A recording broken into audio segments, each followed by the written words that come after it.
사법 리스크에도 불구하고 지독하게 대권을 꿈꾸고 있는 이재명 대표입니다. 이러한 표독스러운 모습은 결국 박스권에 갇힌 이재명 대표가 우클릭하도록 만들었습니다. 거대 야당의 대표가 이토록 가볍게 정책과 노선을 멋대로 갈아엎다니요. 정말 당황스럽습니다. 권성동 원내대표의 말처럼 쥐가 고양이를 흉내낸다고 해서 진짜 고양이가 되는 것은 아닙니다. 당장의 대통령의 꿈을 이루고자 정책을 손바닥 뒤집듯 바꾸는 것은 지지자들에 대한 예의도 아닙니다.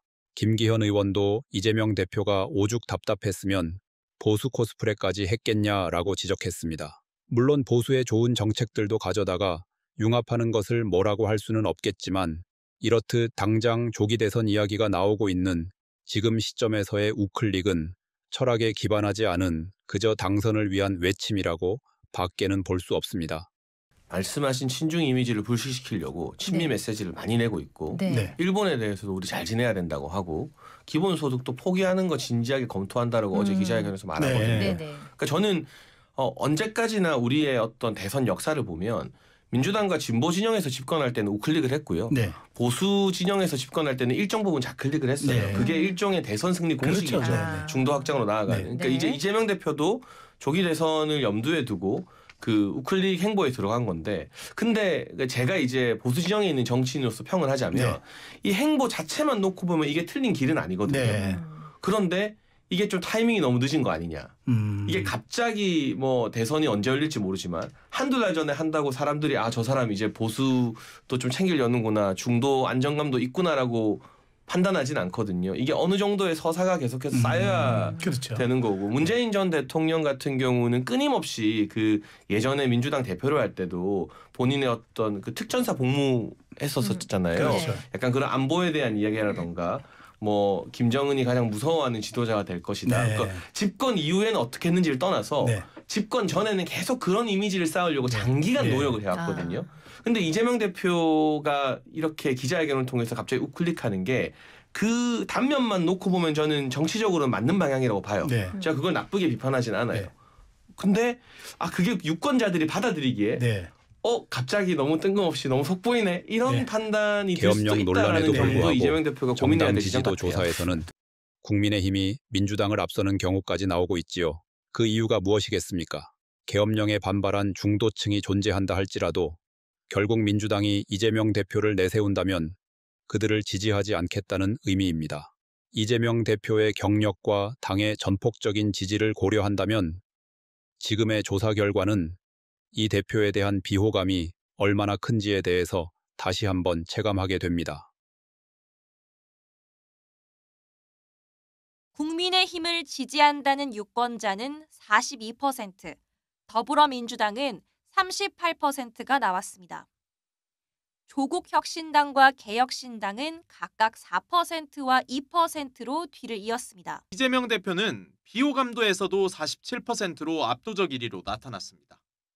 김문수 장관과 홍준표 시장이 뒤를 이었습니다.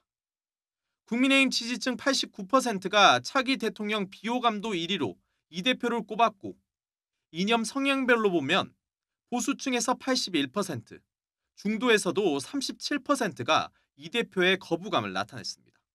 성별 연령별로 살펴봤더니 18에서 29세 여성에선 비호감도 1위가 개혁신당 이준석 의원이었고, 이재명 대표는 2위, 없다는 응답은 29%나 됐습니다. 민주당 내부에서도 몇몇 인사들은 이재명 대표가 가지고 있는 위험성을 인식하고 그를 견제 및 비판하기 시작했습니다. 친명의 색깔만으로 국민의 신뢰를 얻기 어렵다는 임종석 전 청와대 실장의 말은 정말 상황을 정확하게 보고 있는데요. 하지만 현재 이재명 대표와 민주당의 귀에 그런 소리가 들릴 일은 만무합니다. 많은 국민들이 민주당 보고 너희들 정신 차리지 않으면 우리가 다른 선택을 할 수도 있다라는 막 그런 경고장 주시는 거 아닌가. 문재인 정부에서 일했던 임종석 전 대통령 비서실장은 SNS에 이재명 민주당 대표 혼자 모든 걸 잘할 수는 없다. 친명의 색깔만으론 과반수 국민의 신뢰를 얻기 어렵다고 썼습니다. 김동연 경기지사와 김경수 전 경남지사는 민주당 위기설이나 독주 경계론을 펼쳤습니다. 민주당은 지금 신뢰 위기입니다. 민심이 떠나고 있습니다. 어떤 정치 상황에서 있어서 독주는 반드시 피해를 했어요. 한편 이재명 대표의 사법 리스크도 민주당으로서는 여전히 불안한 요소일 수밖에 없습니다. 1심 때 허위사실 발언이 아니라고 무죄를 받은 바 있었던 김문기 전 처장을 모른다는 이재명 대표의 발언. 검찰은 항소심에서 김문기 전 처장의 동생을 증인으로 신청하였습니다. 김 전 처장 동생의 증언이 법정에서 어떻게 작용할지 여부도 정치권에서 커다란 관심사로 떠오르고 있습니다. 반면에 이재명 대표 측은 김동연 지사를 증인으로 신청했습니다.